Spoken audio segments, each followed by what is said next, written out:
Hello my dear students, welcome to तरह से classes. आज आपके लिए लेकर आया हूँ क्लास 12 की बुक ज्योग्राफी से चैप्टर नंबर 1, जिसका नाम है human geography nature and scope. और इस वीडियो में मैं डिस्कस करने वाला हूँ आपके साथ कुछ मल्टीपल चॉइस क्वेश्चंस जो मुझे लगता है कि शायद आपके लिए बहुत बड़ी हेल्प होने वाले हैं आपकी एग्जामिनेशन में। तो look at the very first question है, आपको बताना है which one of the following statements does not describe geography. इनमें से कौन सी स्टेटमेंट ऐसी है जो ज्योग्राफी को डिस्क्राइब नहीं करती है। तो ऑप्शन आपके सामने है an integrative discipline or study of the interrelationship between humans and environment or subjected to dualism, और लास्ट ऑप्शन है not relevant in the present time due to the development of technology।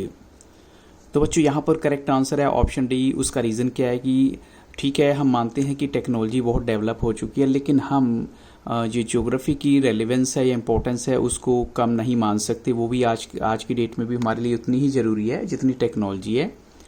अब चलते हैं question number 2 के लिए। आपको बताना है बच्चों इसमें which one of the following is not a source of geographical information. इनमें से कौन सा ऐसा सोर्स है जो ज्योग्राफिकल इंफॉर्मेशन के लिए आप नहीं कंसीडर करेंगे। तो ऑप्शन आपके सामने है ट्रेवलर्स अकाउंट, या फिर ओल्ड मैप्स, या फिर samples of rock materials from the moon, या फिर लास्ट ऑप्शन है एंशिएंट एपिक्स। तो बच्चों आपको क्या लगता है यहाँ करेक्ट आंसर होना चाहिए। कई बार ऐसा होता है कि कुछ प्लेसेस पे आपको लगेगा कि option C is the right answer, but according to me the correct answer is option D, जहां एंशिएंट एपिक्स को इम्पोर्टेंस दी गई है कि ये जो है ज्योग्राफी को जानने का सोर्स आप नहीं कह सकते इसमें। क्वेश्चन नंबर 3 में देखिए which one of the following is one of the most important factors in the interaction between people and environment. इनमें से कौन सा ऐसा जो फैक्टर है वो एक इंटरेक्शन का सोर्स है बिटवीन पीपल एंड इन्वायरमेंट। तो ऑप्शन आपके सामने है ह्यूमन इंटेलिजेंस, या फिर पीपल्स परसेप्शन और टेक्नोलॉजी, या फिर ह्यूमन ब्रदरहुड। तो बच्चों यहाँ पर करेक्ट आंसर होना चाहिए ऑप्शन सी, क्योंकि टेक्नोलॉजी एक ऐसा ज़रिया है जिसकी वजह से हम ये मान सकते हैं कि हम काफ़ी हद तक इन्वायरमेंट के साथ अपने आप को कनेक्टेड फील करते हैं। क्वेश्चन नंबर 4 में देखिए which one of the following is not an approach in human geography. इनमें से कौन सी अप्रोच ह्यूमन ज्योग्राफी में नहीं है। ऑप्शन आपके सामने है एरियल डिफ्रेंशिएशन, या स्पेशल ऑर्गेनाइजेशन, या कहें क्वांटिटेटिव रेवोल्यूशन, या फिर लास्ट ऑप्शन है एक्सप्लोरेशन एंड डिस्क्रिप्शन। तो बच्चों यहाँ करेक्ट आंसर है ऑप्शन सी, जिसमें ये बताया गया है कि ये ह्यूमन ज्योग्राफी का एक वो पार्ट नहीं है, क्वांटिटेटिव रेवोल्यूशन। अब चलते हैं क्वेश्चन नंबर 5 के लिए। To which country does LNC sample belong, यानी ये LNC सैंपल जो ज्योग्राफर हुए हैं ये किस कंट्री से बिलोंग करते हैं। ऑप्शन आपके सामने है USA, फ्रांस, जर्मनी, या फिर इंग्लैंड। तो बच्चों यहाँ करेक्ट आंसर है ऑप्शन ए USA, यानी वो USA से बिलोंग करते हैं। अब चलते हैं क्वेश्चन नंबर 6 के लिए। Which geographer out of the following belongs to France, यानी इनमें से कौन से ऐसे ज्योग्राफर हैं जो फ्रांस से बिलोंग करते हैं। तो ऑप्शन आपके सामने हैं हंटिंगटन, और विडाल डी ला ब्लाशे, और सैंपल, या फिर त्रिवार्था। तो बच्चों यहाँ पर करेक्ट आंसर है विडाल डी ला ब्लाशे, वो जो हैं फ्रांस से बिलोंग करते हैं। अब चलते हैं बच्चों नेक्स्ट क्वेश्चन के लिए। Which branch of geography does not belong to human geography. इनमें से कौन सी ऐसी ज्योग्राफी की ब्रांच है जो ह्यूमन ज्योग्राफी से बिलोंग नहीं करती है। तो ऑप्शन आपके सामने है population geography, economic geography, physical geography, या फिर सोशल ज्योग्राफी। तो बच्चों ऑफ कोर्स करेक्ट आंसर होना चाहिए आपका इसमें जो है ऑप्शन सी, फिजिकल ज्योग्राफी जो है वो बिल्कुल डिफरेंट है, because it is related to the environment only.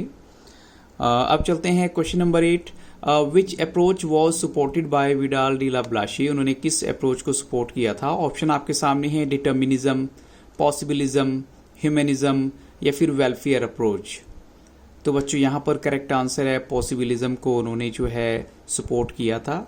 और अब चलते हैं क्वेश्चन 9 के लिए। Which element is not a part of physical environment. इनमें से कौन सा एलिमेंट ऐसा है जो फिजिकल इन्वायरमेंट का पार्ट नहीं है। क्लाइमेट, या फिर रिलीफ क्या होते हैं, the height structure of earth surface कह सकते हैं, या एग्रीकल्चर, या फिर वाटर। तो बच्चों यहाँ करेक्ट आंसर है एग्रीकल्चर जो है वो नहीं है, पार्ट नहीं है फिजिकल इन्वायरमेंट का। एग्रीकल्चर जो है, एग्रीकल्चर एक्चुअल में हमारी ज़रूरत है, इसलिए हम ऐसा करते हैं। अब चलते हैं क्वेश्चन नंबर 10 में। Who propose the concept of neo determinism, यानी नियो डिटर्मिनिज्म का कॉन्सेप्ट किसने दिया था। तो ऑप्शन आपके सामने है ग्रिफिथ टेलर, ब्लाशे, हंटिंगटन या फिर रिटर। तो बच्चों यहाँ करेक्ट आंसर है ग्रिफिथ टेलर। उन्होंने ये जो है कॉन्सेप्ट दिया था न्यू डिटर्मिनिज्म का। और अब चलते हैं क्वेश्चन नंबर 11 के लिए। Which subject is called mother discipline, यानी किस सब्जेक्ट को मदर डिसिप्लिन बोला गया है यहाँ पर। तो ऑप्शन आपके सामने हैं जियोग्राफी और इकोनॉमिक्स और हिस्ट्री या फिर पॉलिटिकल साइंस। तो बच्चों यहाँ करेक्ट आंसर है जियोग्राफी को मदर डिसिप्लिन बोला गया है।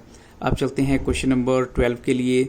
Which element is not a part of the cultural environment. अब आपको बताना है कि कल्चरल इन्वायरमेंट का कौन सा पार्ट नहीं है, कौन सा एलिमेंट जो है उसका पार्ट नहीं है। ऑप्शन आपके सामने है विलेजेस, टाउन्स, फोर्ट या फिर क्लाइमेट।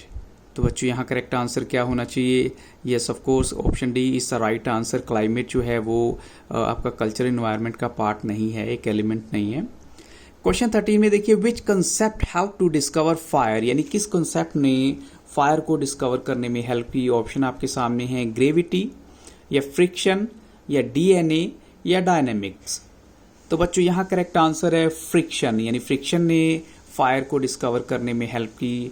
क्वेश्चन 14 में देखिए which element is called mother nature, किस एलिमेंट को मदर नेचर बोला गया है। Physical environment, cultural environment, political environment या फिर इंडस्ट्रियल इन्वायरमेंट। तो बच्चों यहाँ करेक्ट आंसर है फिजिकल इन्वायरमेंट जो है। अब चलते हैं क्वेश्चन नंबर 15 के लिए। What has enabled human beings to conquer many diseases, यानी किस वजह से ह्यूमन बीइंग्स जो है बहुत सारी डिसीजेस को जीत पाए हैं। तो ऑप्शन आपके सामने है the understanding of the secrets of DNA और द अंडरस्टैंडिंग ऑफ जेनेटिक्स या फिर ओनली ऑप्शन ए करेक्ट होना चाहिए या फिर हम कहें बोथ ए एंड बी, दोनों ही ऑप्शन करेक्ट है यहाँ पर। तो बच्चों यहाँ पर आंसर है बोथ ए एंड बी, यानी दोनों ही ऑप्शन करेक्ट होंगे कि जो हमने अंडरस्टैंडिंग की है जो सीक्रेट्स ऑफ डीएनए की या फिर जो जेनेटिक्स यानी जीन्स को हमने जो है समझ लिया, स्टडी किया, उसकी वजह से हमें हेल्प होती है। क्वेश्चन 16 में देखिए what do we do to develop faster planes. अगर फास्टर प्लेन्स डेवलप करने हैं तो हम क्या करते हैं। ऑप्शन आपके सामने है वी यूज गुड टेक्नोलॉजी या फिर we use the laws of aerodynamics या फिर we use the laws of astronauts या we use the laws of atrocity. तो बच्चों यहाँ करेक्ट आंसर आपको लगेगा एक पल के लिए टेक्नोलॉजी, लेकिन टेक्नोलॉजी से भी वाइड आपको आंसर लेना है, वो है we use the laws of aerodynamics जो है, जिसकी वजह से हम फास्टर प्लेन डेवलप करने में सक्सेसफुल हुए हैं या we are trying our best कि ऐसा कर लिया जाए। और आगे है question 17। When nature provides opportunities and the human being make use of these, यानी कई बार क्या होता है जब आपको नेचर जो है अपॉर्चुनिटी देता है और ह्यूमन बीइंग जो है उनका यूज़ भी करते हैं और ऐसा लगता है एक टाइम में कि नेचर गेट्स ह्यूमनाइज्ड, नेचर जो है बिल्कुल ह्यूमन ने उनको कंट्रोल में कर लिया है। And start bearing imprints of a human Endeavour. तो इस पूरी प्रोसेस को क्या कहा जाएगा। ऑप्शन आपके सामने है ह्यूमनिज्म, पॉसिबिलिज्म, नेचुरलिज्म या फिर एंटागोनिज्म। तो बच्चों एक्चुअल में ये एक ऑप्शन बी करेक्ट आंसर है, पॉसिबिलिज्म इसको बोलेंगे आप। ये बिल्कुल आपकी सोच ऐसी होनी चाहिए जो एक्चुअल में किसने फॉलो की थी, जो फ्रेंच ज्योग्राफर हैं ब्लाशे, उन्होंने ऐसा कहा था, तो वो भी इसी बात में बिलीव करते थे। क्वेश्चन 18 में देखिए ए ज्योग्राफर ग्रिफिथ टेलर, उन्होंने इंट्रोड्यूस की थी एक और कॉन्सेप्ट जो कि मिडल पाथ है between the two ideas of environmental determinism के बीच में और पॉसिबिलिज्म के बीच में। तो अब आपको बताना है ये मिडल पाथ कौन सा है। यहाँ पर ऑप्शन आपके सामने है नियो डिटर्मिनिज्म और stop and go determinism, only A या फिर बोथ ए एंड बी। तो बच्चों इस थियरी को उन्होंने बड़े अच्छे से एग्जाम्पल के साथ बताया कि जैसे कई बार क्या होता है आप रेड लाइट होती है, आप रुक जाते हैं, फिर उसके बाद ऑरेंज लाइट होती है, वो आपको अलर्ट करता है you have to move ahead, और ग्रीन लाइट होती है, आप सिग्नल आपको मिल जाता है। तो इन्होंने इस चीज़ को उससे कनेक्ट किया है। अब आपको यहाँ बताना है उन्होंने कौन सा कॉन्सेप्ट दिया है, नियो डिटर्मिनिज्म या स्टॉप एंड गो डिटर्मिनिज्म, या हम कहें कि ओनली ए या बोथ ए एंड बी। तो बच्चों यहाँ करेक्ट आंसर है बोथ ए एंड बी, यानी जो है आप लाइफ में कुछ पल के लिए रुकें और फिर आगे बढ़ते चले जाएं, कुछ ऐसा होना चाहिए।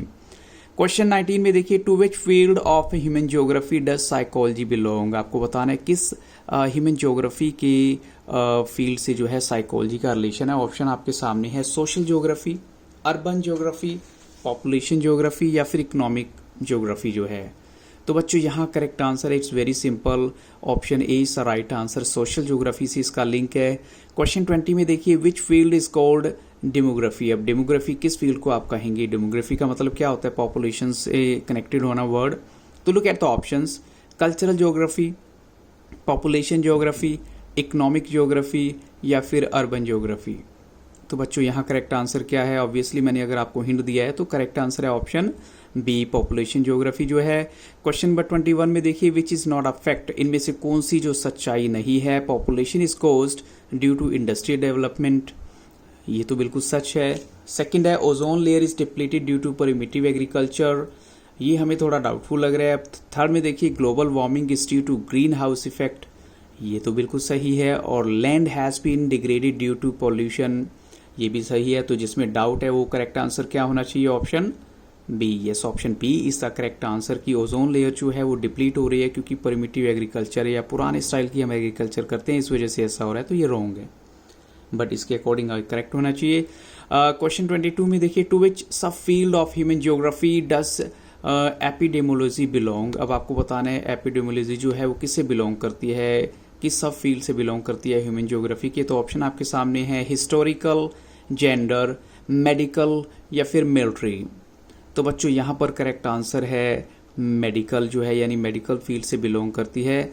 तो इन्हीं क्वेश्चंस के साथ इस वीडियो को स्टॉप करूंगा, but I would like to see, अगर आपने मेरे चैनल की प्लेलिस्ट को विजिट नहीं किया तो जरूर कीजिएगा, वहाँ पर आपको क्लास 12th की इंग्लिश, पॉलिटिकल साइंस और हिस्ट्री की वीडियोज़ भी अवेलेबल हैं, आप उन्हें देख सकते हैं। So thank you really very much for watching Taran sir classes and have very nice day.